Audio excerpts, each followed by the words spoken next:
This podcast is brought to you by the U.S. Navy. To learn more, visit Navy.com/nuclear. The technology on a Navy submarine, it's beyond cutting edge, like the new the ice or the which allows us to make the it's the most advanced out there.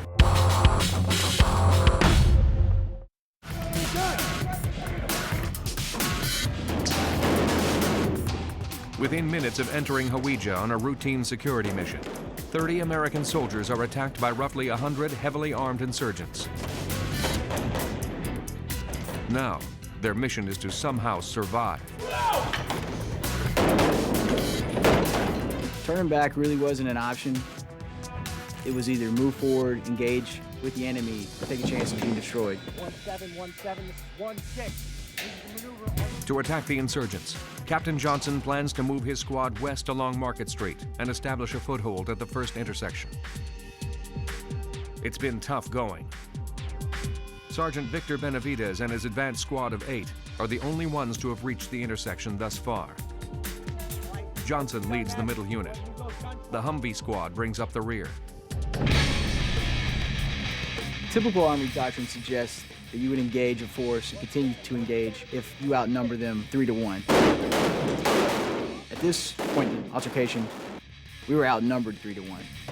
16, 16, 17. Military report, Thunder San Place, waiting for further word. Sergeant First Class Gene Didasco will play a key role in the battle.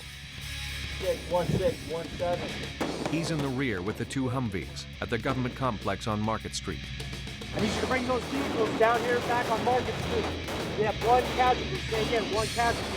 Myself and Captain Johnson, we have a unique relationship because I guess we understand each other. You're picking him up.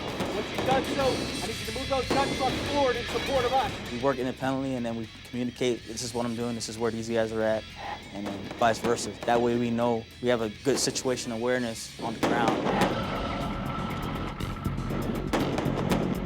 Didasco brings forward the 2 Humvee machine gun trucks, the medic, and a squad of soldiers. Like the advance units, this rear guard wades through a sea of enemy fire. As we're moving up Market Street, there were small arms rounds bouncing all around us. We're having to run left, run right, just to avoid effective fire. When the rounds hit, you see them hit through light poles and signs and cars and the road. You can hear the sonic boom of the round going by your head. Fragments from the RPGs just landing by your feet. RPGs, gunfire, just from every direction. They're in windows, they're on rooftops, they're down the street, they're just everywhere. In a nearby alleyway, an insurgent sneaks within 30 yards of Sergeant Benavides' lead unit, opens fire with his AK-47, and finds a target. My squad leader, Sergeant Benavides, was shot in the head. He was right in front of me. He peeked around a corner to take a shot, and all we seen was his K-pot fly backwards, and his body hit the ground.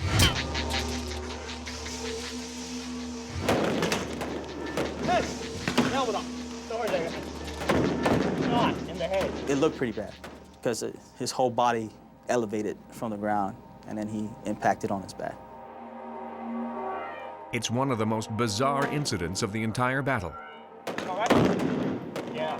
What had really happened is Sergeant Benavides was shot in the Kevlar, and the round went into the Kevlar, and then it followed it all the way around and then out. It didn't hit him, but it knocked him on his back. I saw my hands in the air, my weapon, and my helmet in the air, and I was slowly falling.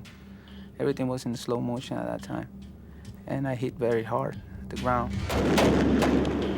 The soldiers grabbed him off the street, put him to the side, and then he got back up and he continued to fight. It was a relief that, okay, you know, one of my guys isn't down, he's up. Benavides makes a remarkably quick recovery. He's lucky to be alive.